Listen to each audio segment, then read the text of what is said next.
ഞങ്ങളുടെ first fly ആയിരുന്നു. കുറച്ച് എക്സൈറ്റ്മെൻറ്റ് കൂടുതലായതുകൊണ്ട് തന്നെ നേരത്തെ വീട്ടിൽ നിന്നും ഇറങ്ങി ഫാമിലിയോടൊപ്പം ഒരു ഫോട്ടോ ഒക്കെ എടുത്തു. ഞങ്ങൾ എല്ലാവരോടും സലാം പറഞ്ഞു. ഫസ്റ്റ് ടൈം ആയതുകൊണ്ട് തന്നെ എന്തൊക്കെ ചെയ്യണമെന്ന് ഹസ്ബൻഡിൻ്റെ ഏട്ടൻ പറഞ്ഞു തരുന്നതിൻ്റെ തലയാട്ടലായിരുന്നു അത്. ബോർഡിംഗ് പാസ് കിട്ടി കുറച്ച് നേരത്തെ വെയിറ്റിങ്ങിന് ശേഷം ഒരു 8:30 മണിയൊക്കെ ആയപ്പോൾ ഞങ്ങൾ ഫ്ലൈറ്റ് കയറാൻ വേണ്ടി നടന്നു തുടങ്ങി. ഇത്രയും അടുത്ത് നിന്ന് ഫ്ലൈറ്റ് കാണുന്ന സന്തോഷത്തിൽ ആദ്യം എനിക്ക് അവിടെ ഇവിടെ എന്നൊക്കെ പറഞ്ഞ് ഓരോ ഫ്ലൈറ്റും കാണിച്ചു തന്നു. അങ്ങനെ ഞങ്ങൾ ഫ്ലൈറ്റ് കയറാനുള്ള അവസാന ഘട്ടത്തിലെത്തി.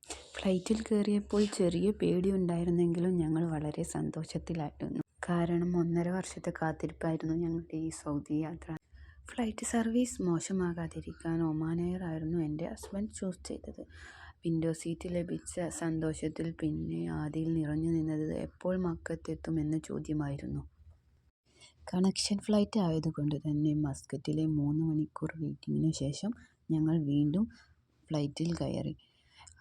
വിൻഡോ സീറ്റ് ലഭിക്കാത്ത സങ്കടം കാർട്ടൂണും ചിപ്സും ലഭിച്ചപ്പോൾ അവൻ മറന്നിരുന്നു.